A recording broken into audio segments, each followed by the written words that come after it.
అందరికీ నమస్కారం అండి. జీవితంలో ఎదగాలని అనుకునేటువంటి వారు ఎప్పటికప్పుడు కొత్త స్థితిని ఆహ్వానించేదానికి సిద్ధంగా ఉండాలి. మనం ఈ గతాన్ని పట్టుకుని వేలాడుతూ ఉంటే మనం భవిష్యత్తులోకి కొత్త స్థితిలోనికి, ఉన్నతమైన స్థితిలోనికి ప్రవేశించలేము.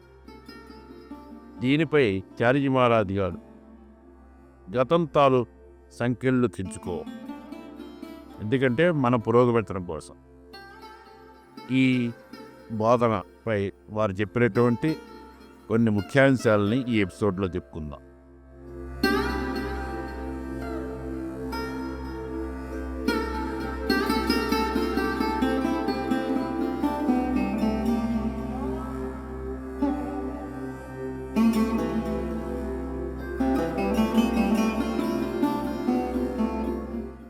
ప్రస్తుతం మన జీవితం 99.99% మతం, సాంప్రదాయం, ఆచారాలు, పరంపర, కట్టుబాట్లు, భాష ఇలా అనేక అంశాల పేరిట ఒకరి నుండి మరొకరిని విడదీసే అవకతవకలతో నిండి ఉంది.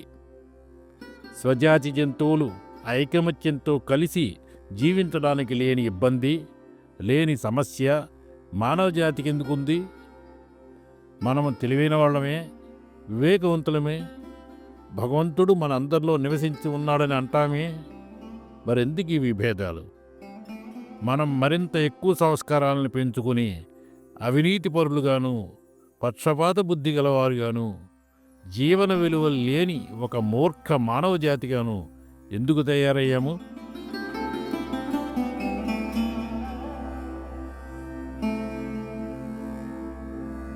యువతకి చాలా పెద్ద బాధ్యతే ఉంది. అది ఇతరుల గురించిన బాధ్యత కాదు, తమ గురించిన బాధ్యత. వారికి బోధించే ప్రతి విషయాన్ని ఆచరించే ముందు పరీక్షించవలసిన బాధ్యత వారిపై ఉంది. అర్ధరహిత విషయాలను, మూర్ఖపు విషయాలని పాటించమని పెద్దరికంతో ఎవరు తమని ఎమోషనల్ బ్లాక్మెయిల్ చేసినా ఆ ఉత్తులో పడకూడదు. సంకుచిత మనస్తత్వంతో తగిలించే గతం తాలూకు సంకెళ్లను తమ జీవితాలకి నష్టం జరగకముందే ఛేదించాలి. చివరికి భగవంతుని విషయంలో కూడా నా ఇష్ట దేవత అని అంటారే, అంటే నీకు ఆ దేవతపై ఏమైనా హక్కులున్నాయా? అది కాదు సార్, వంశపారంపర్యంగా మా తాత ముత్తాతల నుండి వస్తున్న సంప్రదాయం అంటారు.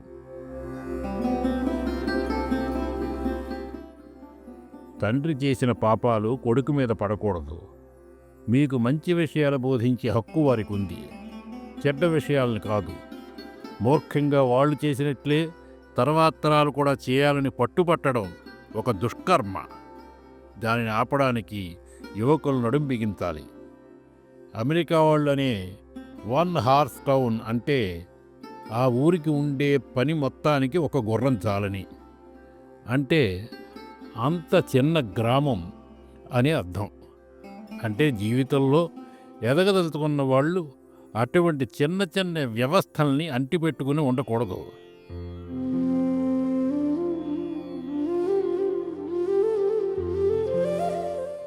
మనిషి ఎదగడానికి అవసరమైన ముందు చూపు డెవలప్ అవ్వాలంటే అనవసరమైన వాటిని, సంకుచిత భావాల్ని, వ్యర్థ ఆచారాల్ని విడిచిపెట్టాలి.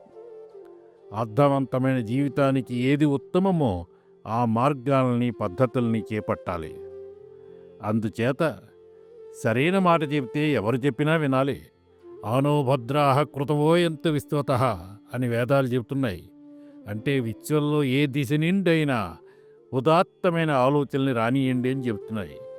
అయితే సరైనది కాని మాట ఎవరు చెప్పినా, నా ప్రగతికి విరుద్ధమైన మాట ఎవరు చెప్పినా నేను దాన్ని విని తీరాలా? ఆచరించి నా జీవితాన్ని వృధా చేసుకోవాలా?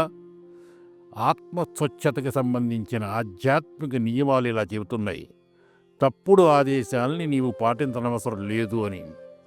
కాబట్టి మీరు అనుసరించాలనుకునే వ్యక్తి సజ్జనుడు, సరైనవాడనేది మీరే పరీక్షించుకోవాలి. అతడు బోధించేది సరైనదే ఉండాలి. మనల్ని ఏమి చేయమంటున్నాడో అది ఆయన స్వయంగా చేస్తూ మీకొక సజీవ ఉదాహరణగా ఉండాలి. సత్యమునే పలుకుము అని అతడు చెప్తే అతడు అలా నిజం చెప్తున్నాడా? ధ్యానం చెయ్యని చెప్పే వ్యక్తి తాను ధ్యానం చేసి తాను ఏదైతే అవ్వాలో ఆ విధంగా అయ్యాడా? అలా అన్నింటికీ అవును అని సమాధానం వస్తేనే మీరు ఆ వ్యక్తిని అనుసరించవచ్చు.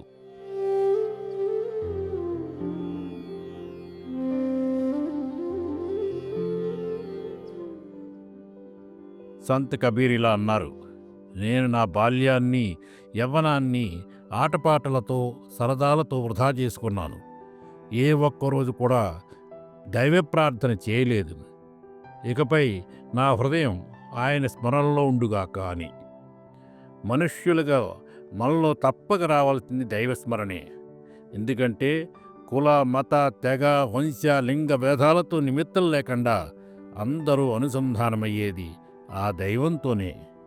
ఆ దివ్య స్మరణలో మనం ప్రాపంచిక, ఆధ్యాత్మిక జీవితాల్లో రాణింపు సాధించగలుగుతాం. అయితే అందుకు ఆ దివ్య బీజాన్ని మన హృదయాల్లో నాటే పద్ధతిని మనం ఎన్నుకోవాలి.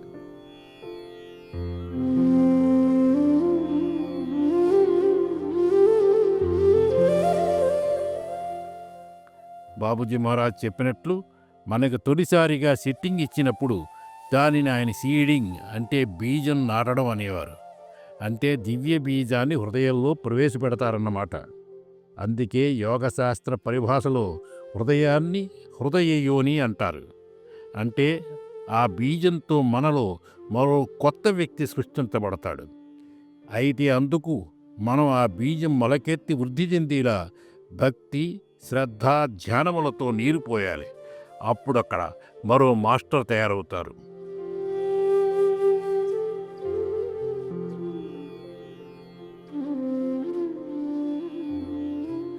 విశ్వామిత్రుడంతటి మహర్షి రహితం 22,000 సంవత్సరాల పాటు తపస్సు చేశాడని చెప్తారు. మన ఆత్మ యొక్క యాత్ర పూర్తి చేయడానికి 22,000 సంవత్సరాలు జీవించాలంటే ఇప్పుడు అది సంభవమేనా? మరి ఆ గతకాలపు పద్ధతులతో మనం సాధించగలిగేదేమిటి? ఈరోజు మనకి ముక్తిని ఈ జన్మలోనే, అంతకంటే తక్కువ కాలంలోనే ప్రసాదించగలిగిన ప్రాణాహుతి అనే విశిష్ట ప్రక్రియతో కూడిన హార్ట్ఫుల్నెస్ అనే పద్ధతి ఉంది. అదేవిధంగా గతంలో చేసిన తప్పుల నుండి మనల్ని రక్షించగలిగే ప్రాయశ్చిత్తం ఏదీ లేదు. చేయగలిగేది కేవలం వాటి యొక్క ముద్రలను తొలగించుకోవడమే. హార్ట్ఫుల్నెస్లో ఉన్న నిర్మలీకరణ అనే ప్రక్రియ ద్వారా ఆ ముద్రలను తొలగిస్తే గతం అనేది ఉండదు.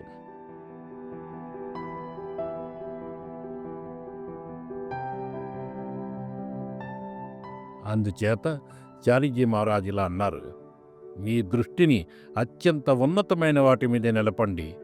ఒక మనిషిగా మిమ్మల్ని మిగిలిన వారి నుండి వేరు చేసే ప్రతి దానిని విడనాడండి.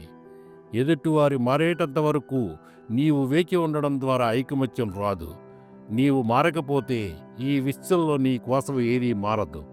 ఈ ప్రపంచం అంతా మారవచ్చునేమో గాని నీవు మారవు. అలా కాకుండా నీవు మారితే నీ కోసం ప్రపంచం అంతా మారుతుంది.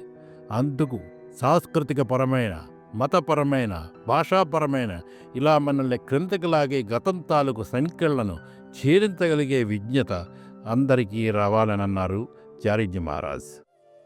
First answer to yourself one question: am I happy? Am I educated? Am I cultured? Forget the degrees. Forget your society and what it says. Forget the people who are supposed to confer on you a wonderful culture. Sit by yourself to introspect really sincerely, really deeply. Fit, ready, willing to accept the answer that your heart gives. Unless you do that, you will not change. No spirituality, no Babaji, nothing can change. చాలీజీ Maharaj గారి మరో బోధన చాలా ముఖ్యమైనటువంటి బోధన. సేవ చేయడానికి, విరాళం ఇవ్వడానికి సరైన పద్ధతి ఏది అనేటువంటి వారి బోధన గురించి నెక్స్ట్ ఎపిసోడ్లో చెప్పుకుందాం. అందరికీ ధన్యవాదాలు.